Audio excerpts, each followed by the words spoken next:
एक बार की बात है, एक गांव में एक किसान रहता था। उसका नाम था मोहन। अब वो बहुत ही अच्छा किसान था, वो बहुत मेहनत करता था। सारे लोग उसकी तारीफ करते थे, मतलब उसके सारे गांव के लोग, जहाँ भी वो जाता वो अच्छा काम करता था, लोग उसकी तारीफ करते थे।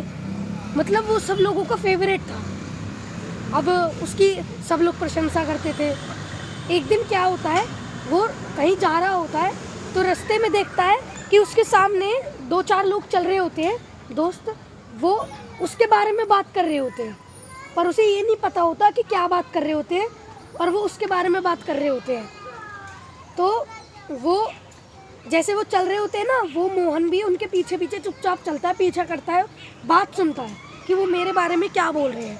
अब उन्हें पता नहीं लगती कि ये मोहन हमारे पीछे आ रहा है।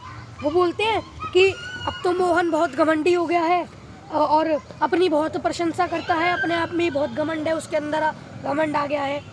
अब वो बहुत बेकार है, स्वार्थी है वो, अब सेल्फिश। अब मोहन को सुन के, अब मोहन ने ये बात सुनी, उसे बहुत दुख हुआ। उसके मन में नेगेटिव थॉट्स जम गए। मतलब अब हमेशा मतलब उसका मन पहले पॉजिटिव था, अब नेगेटिव बन गया। अब जब भी कोई भी उसकी तारीफ करता था ना, तो उसे लगता था ये झूठी तारीफ कर रहा है, मेरे मुंह पे झूठी तारीफ कर रहा है, बाकी पीछे जाके बुराइयां करता है। उसके मन में सारे नेगेटिव थॉट्स भर गए थे। अब जो उसकी वाइफ थी वो बहुत समझदार थी, वो उससे बोल रही थी कोई घबराने की बात नहीं है, कुछ नहीं हुआ है। उसने समझाया उसको, पॉजिटिव रहो तुम अपने आप में, नेगेटिव मत सोचो। पर वो माना ही नहीं। फिर 2-4 दिन बीते, टेंशन रहती थी उसको। अब तो उसकी जो वाइफ थी, उसे पता चला कि गांव में एक बहुत महान संत रहते थे। अब वो संत थे ना, वो उसके पास ले गई मोहन को, उसकी वाइफ संत के पास ले गई और बोला, हे महात्मा, ये बहुत चिंतित रहता है, बहुत टेंशन में रहते हैं, इनका क्या इलाज हो, आप बताइए। तो वो बोलते हैं संत कि ये मेरे आश्रम में सोएगा, आप घर चले जाओ। तो उसकी पत्नी चली जाती है। वो अब उन संत जी के साथ उनके आश्रम में रहने आ जाता है, सोता है रात में। तो रात में जैसे वो आता है ना सोने के लिए, वो संत जो होते हैं वो तो सो जाते हैं, पर जो आश्रम था ना, उसके पीछे एक बहुत बड़ा तालाब था, बहुत बड़ी नदी, सरोवर था। अब उसके अंदर मेंढक ही मेंढक थे, मेंढक ही मेंढक भरे हुए थे। वो मेंढका टर टर कर रहे थे, आवाज़ निकाले जा रहे थे पूरी रात भर। मोहन बोलता है संत से कि आप कैसे रहते हो इधर, इस तालाब में तो कम से कम 5,000-4,000 मेंढक होंगे, पूरी रात ऐसे करते रहेंगे तो सोओगे कैसे आप।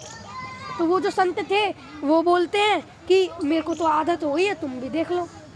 वो बोलता है, जिद भी अड़ जाता है मोहन कि नहीं नहीं, कल मैं 40-50 बंदे बुलाऊंगा, एक बड़ा सा जाल फेंकूंगा और इस नदी में से सारे मेंढक को बाहर निकाल के दूसरे नदी में छोड़ देंगे, जिससे दिक्कत भी ना हो। तो वो बोलते हैं कि जैसे तुम्हारी मर्जी। अब अगले दिन उसके कहे अनुसार ही होता है, वो लोगों को बुलाता है बहुत सारे।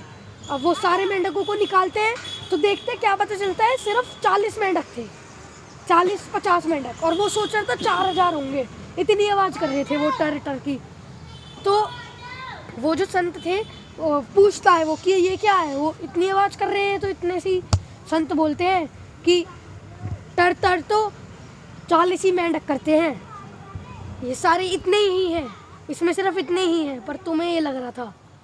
दुनिया में 5% लोग हैं, 5% लोग तुम्हारी बुराई करते हैं, पर तुम उन 5% लोगों की वजह से कर्म करना मत रुको, कर्म करना मत छोड़ो। पॉजिटिव थॉट्स के साथ काम करो और पॉजिटिव माइंड रखो अपना। तो जय श्री राम, धन्यवाद।